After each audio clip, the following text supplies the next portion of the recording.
The president, immediately after the second lockdown, he said that government was going to allocate 200 billion shillings for the stimulus package that is supposed to be targeting small-scale enterprises, SMEs. So I wanted to understand how far or when is it going to be rolled out?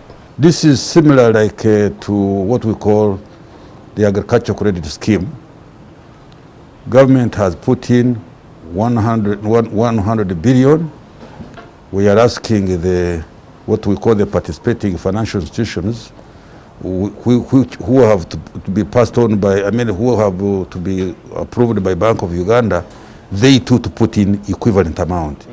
200,000, 500,000, up to about $1 million. And I think we shall be writing, signing with Bank of Uganda and the other interested parties sometime next week. Yes. What would be the criteria for these small-scale enterprises to access this fund? By the time COVID came in, you must have been operational. Now, because COVID has come, it has pulled you down. You are struggling. Others are closing, or others have closed. Those are the people that will benefit out of this arrangement.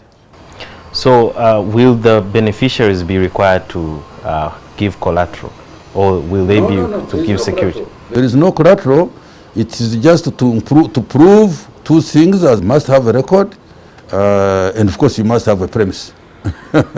Just recently, one of the ministers within finance, that is Mr.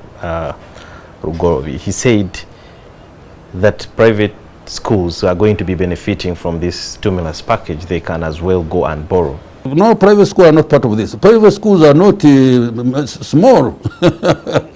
What will 500,000 do to a school which the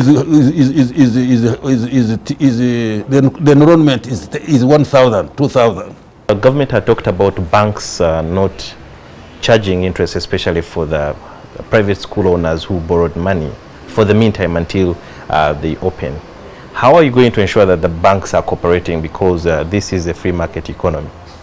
The banks must know that for them to thrive, the businesses at whatever level is doing well.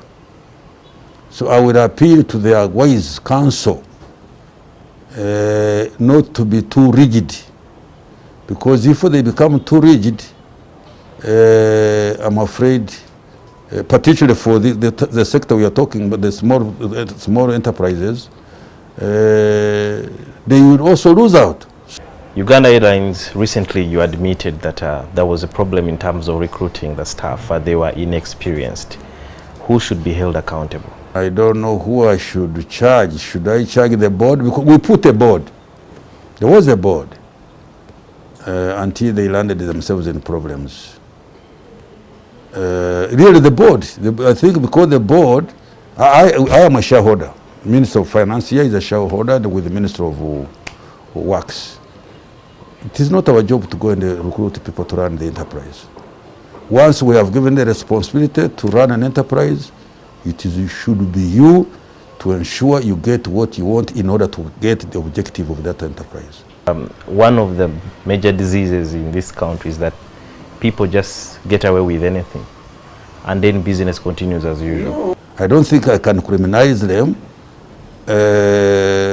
but if they fail to do their job, certainly there will be a sanction.